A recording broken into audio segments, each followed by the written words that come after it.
Hello students, आप सभी का हमारे यूट्यूब चैनल पर फिर से स्वागत है। ये वीडियो कक्षा 3 के लिए बनाया गया है। हिंदी व्याकरण प्रवाह का 12वां पाठ है अशुद्धि शोधन। उसे ही अंग्रेजी में क्या कहा जाता है बच्चों? Incorrect correct word. मतलब जो इनकरेक्ट वर्ड्स होते हैं, जो अशुद्ध शब्द होते हैं, उसे हमें कैसे लिखना है? उनके शुद्ध रूप में लिखना है। उनके कैसे रूप में लिखना है? शुद्ध रूप में लिखना है। यहाँ पर कुछ एग्जाम्पल के लिए, उदाहरण के लिए कुछ शब्द दिए गए हैं। उन शब्दों को क्या किया गया है?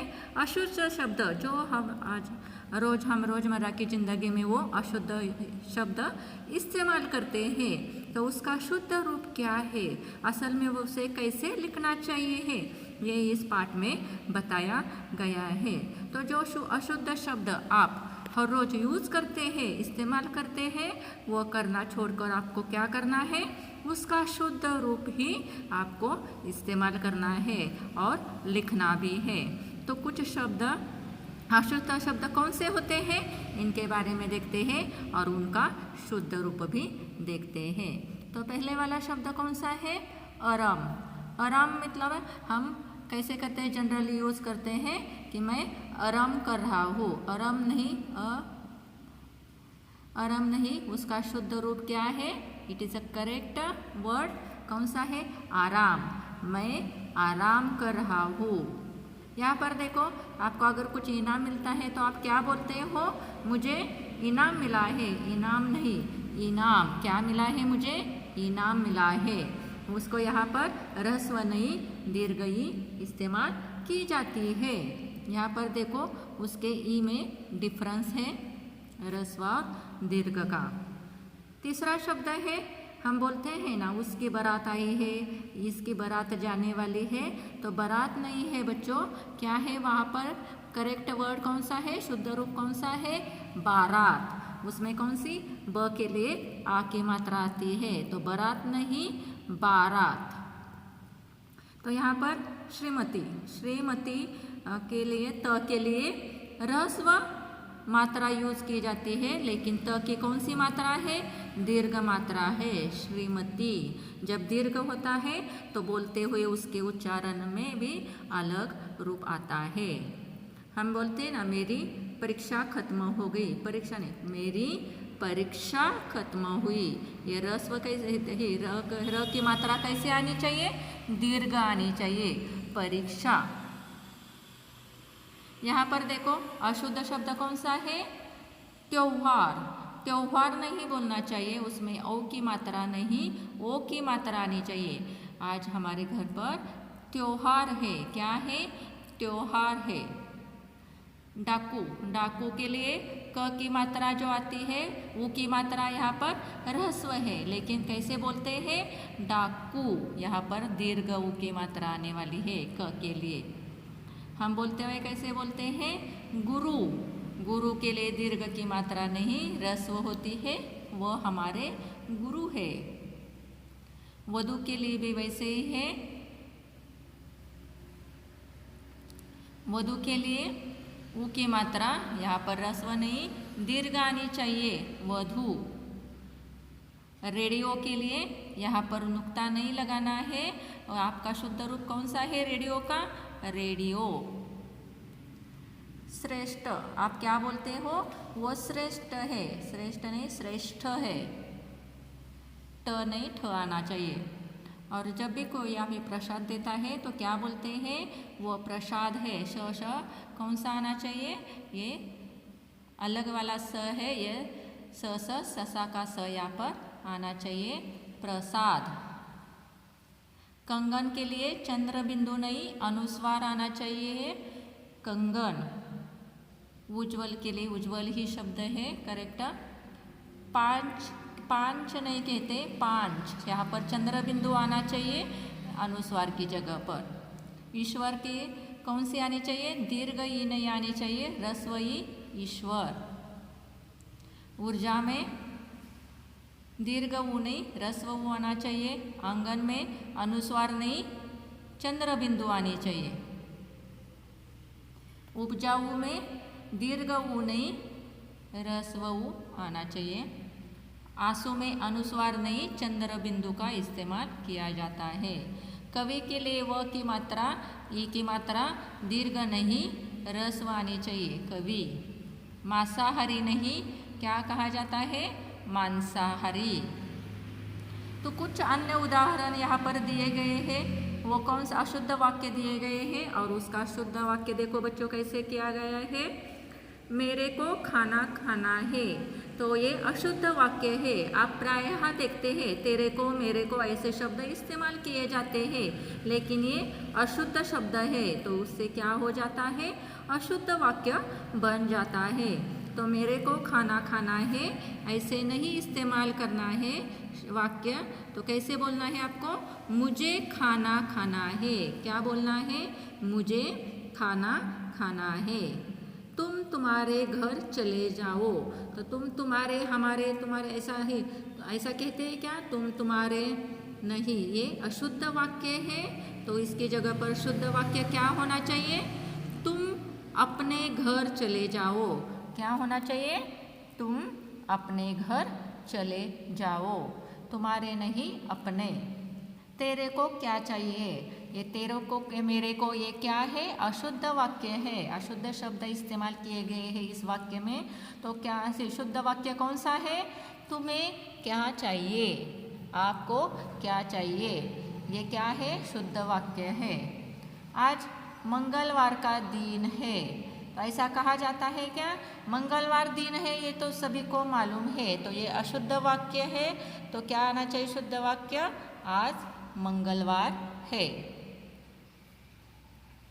इसके अलावा ही कुछ वाक्य दिए गए हैं। बच्चे को काटकर सेब खिलाओ, ऐसा कहा जाता है क्या, ये व्याकरणिक शुद्ध रूप नहीं है इस वाक्य का। तो हमें क्या करना चाहिए, यहाँ पर लेना चाहिए सेब काटकर बच्चे को खिलाओ, ये शुद्ध वाक्य है और ये अशुद्ध वाक्य है।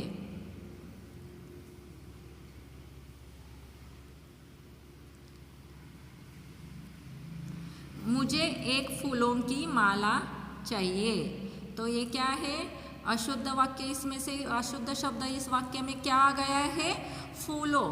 फूलों यहाँ पर कैसे आया गया है, यहाँ पर ह्रस्व मात्रा यूज की गई है। तो उसकी जगह पर क्या होना चाहिए, मुझे फूलों की एक माला चाहिए। यहाँ पर फ दीर्घ मात्रा आनी चाहिए, ऊ की मात्रा दीर्घ आनी चाहिए। यहाँ नेक्स्ट वाक्य है, सेंटेंस कौन सा है, यहाँ शुद्ध गाय का दूध मिलता है। तो यहाँ पर क्या है शब्द, यहाँ शुद्ध गाय का दूध मिलता है, ऐसा शुद्ध वाक्य है, क्योंकि उसमें क्या आना चाहिए, यहाँ गाय का शुद्ध दूध मिलता है, शुद्ध गाय का नहीं, शुद्ध दूध मिलता है। यहाँ पर ये शुद्ध शब्द कहाँ आना चाहिए, दूध के पहले, यहाँ गाय का शुद्ध दूध मिलता है। मेरे माताजी आई है, इसमें क्या होगा, ये अशुद्ध वाक्य है। मेरी माताजी, मेरे नहीं मेरी, इसमें कौन सा गलत है शब्द, मेरे। यहाँ पर क्या आना चाहिए, मेरी माताजी आई है, और आए है नहीं आई है। It is a correct sentence. मुझे एक गरम चाय चाहिए, तो यहाँ पर कैसे आना चाहिए, मुझे एक गरम चाय चाहिए। इट इज़ अ करेक्ट, ये दोनों भी सही है, मुझे एक कप गरम चाय। हाँ, तो यहाँ पर क्या बदला है, मुझे एक गरम कप चाय चाहिए, एक गरम कप नहीं, एक कप गरम चाय चाहिए। आपको चाय कैसी चाहिए, गरम। तो ये क्या शब्द कहाँ पर आना चाहिए, चाय के पहले गरम शब्द आना चाहिए। मुझे एक गरम कप चाय चाहिए की जगह पर क्या आएगा, मुझे एक कप गरम चाय चाहिए।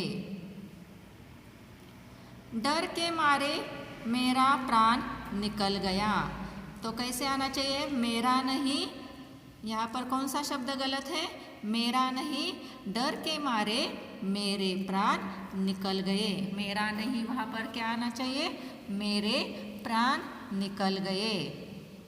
मैं पढ़ाई किया, मैं पढ़ाई किया ये करेक्ट है क्या? नहीं, इट इज़ अ रॉन्ग। तो उसकी जगह पर क्या आना चाहिए? मैंने पढ़ाई की। इसकी जगह पर करेक्ट सेंटेंस कौन सा आना चाहिए? मैंने पढ़ाई की। हमारी अध्यापिका अच्छा पढ़ाता है। तो ये अध्यापिका क्या है? स्त्रीलिंग है। तो यहाँ पर अध्यापिका अगर स्त्रीलिंग है तो पढ़ाता है ये रॉन्ग है, पढ़ाती है। तो करेक्ट सेंटेंस क्या आना चाहिए? हमारी अध्यापिका अच्छा पढ़ाती है। पढ़ाता नहीं, पढ़ाती है, क्योंकि वो स्त्रीलिंग रूप है। मैंने दवा पी ली, पी ली थी, मैंने दवा पी ली थी। तो it is a wrong sentence. तो करेक्ट सेंटेंस क्या है?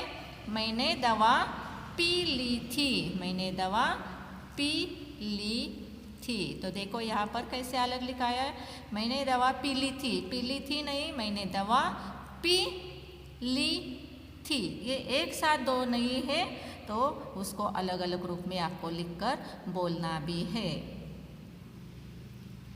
ये गलती किसने करा है? ये गलती किसने करा है? It is a wrong.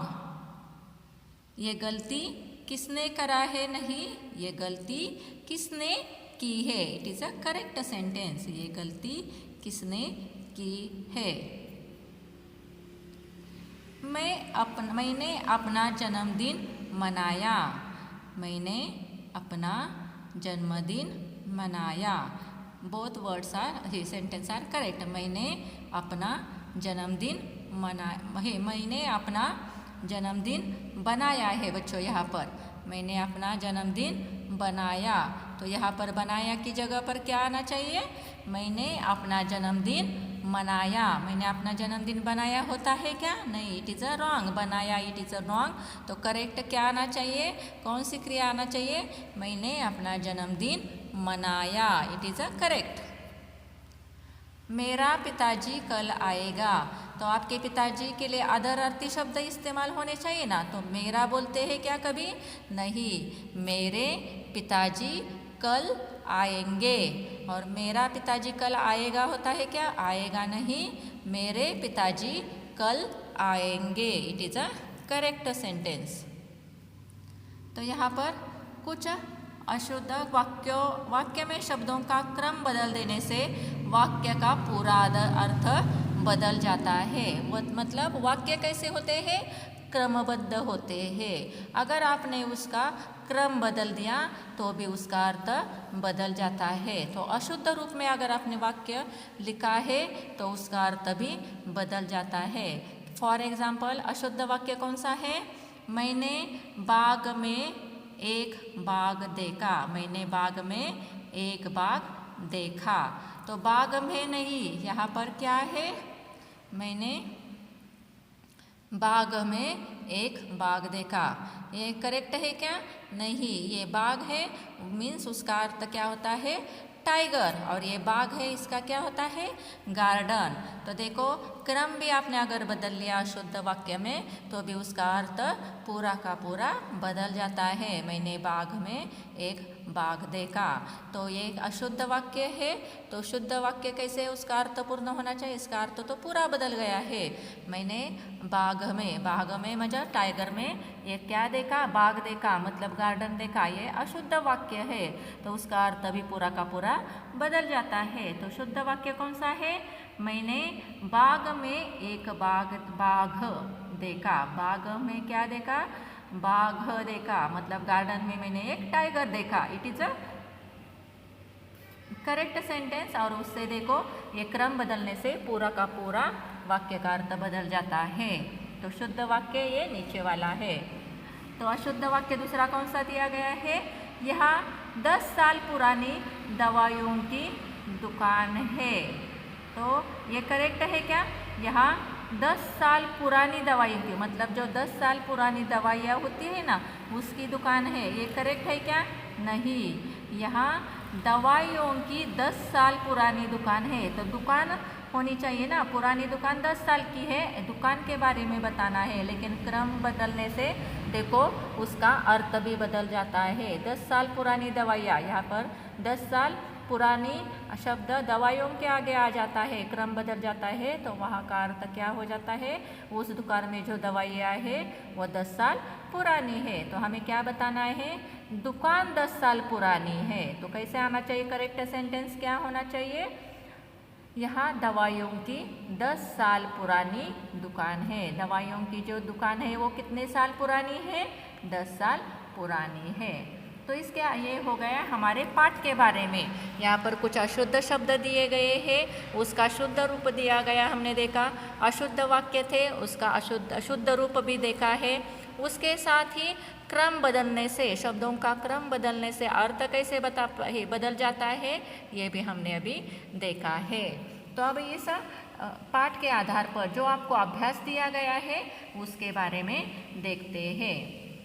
निम्नलिखित शब्दों में शुद्ध शब्द पर गोला लगाइए। मतलब क्या करना है आपको, जो यहाँ पर कुछ शब्द दिए गए हैं तो इस शब्दों को आपको क्या करना है, जो शुद्ध शब्द है उस पर आपको सर्कल करना है।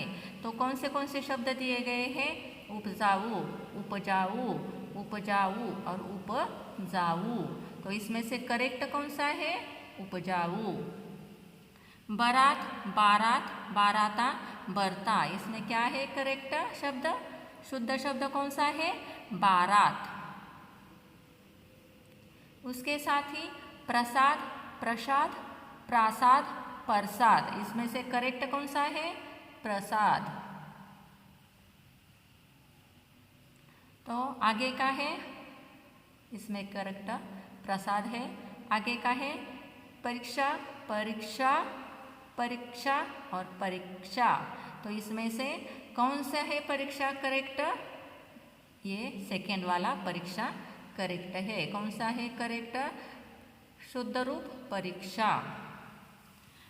आगे का कौन सा है शब्द, आराम, आराम, अरम, अरमा।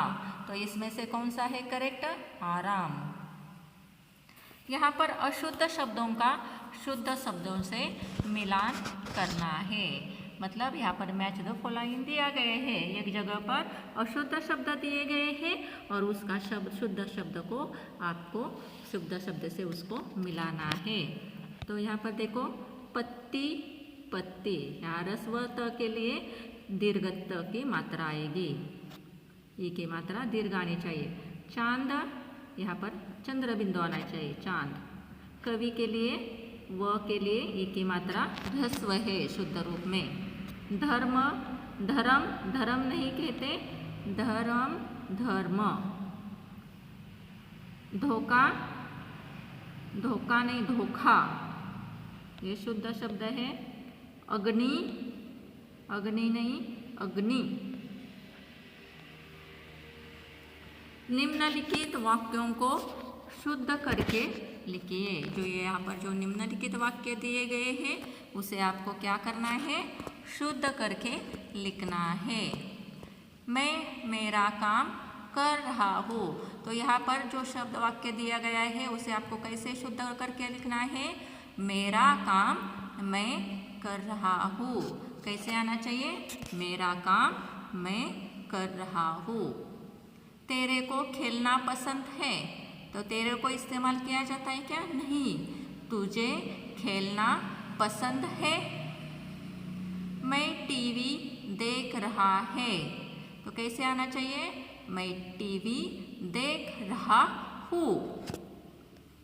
माता पिता का सेवा करना चाहिए, तो ऐसा होता है क्या वाक्य, नहीं, यह शुद्ध वाक्य है। माता पिता की सेवा करनी चाहिए, करना नहीं, करनी चाहिए। देख रहा है नहीं, देख रहा हूँ।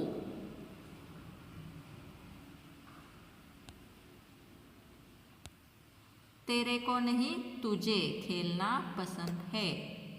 मेरे को प्यास लगी है, मेरे को कहते हैं क्या, नहीं, मुझे प्यास लगी है। बच्चे को काट कर सेब खिलाओ, तो क्या आना चाहिए, बच्चे को काट कर सेब खिलाओ। सेब काट कर बच्चे को खिलाओ, शुद्ध रूप क्या आना चाहिए, सेब काट कर बच्चे को खिलाओ। निम्नलिखित शब्दों के सही विकल्प छांटिए। त्योहार का शुद्ध शब्द क्या है? शुद्ध शब्द लिखिए। त्योहार का शुद्ध शब्द है त्योहार। यहाँ पर देखो बाय मिस्टेक हो गया मुझसे। इसका शुद्ध शब्द कौन सा है? त्योहार। त्योहार, त्योहार नहीं होता, त्योहार। हमारे घर पर ये त्योहार है। निम्नलिखित में शुद्ध शब्द लिखिए। निम्नलिखित में शुद्ध शब्द है ईश्वर, ईश्वर, ये शुद्ध है। निम्नलिखित में शुद्ध शब्द है वधू। कौन सा है? ये दीर्घ वाली ध की जो मात्रा है वो की मात्रा, ये शुद्ध शब्द है।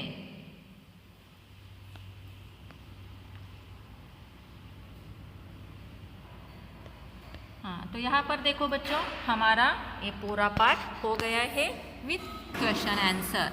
अगर आपको कोई डाउट है तो आप मुझे पूछ सकते हैं। और ये जो आपको पाठ दिया गया है तो इसमें आपको क्या करना है?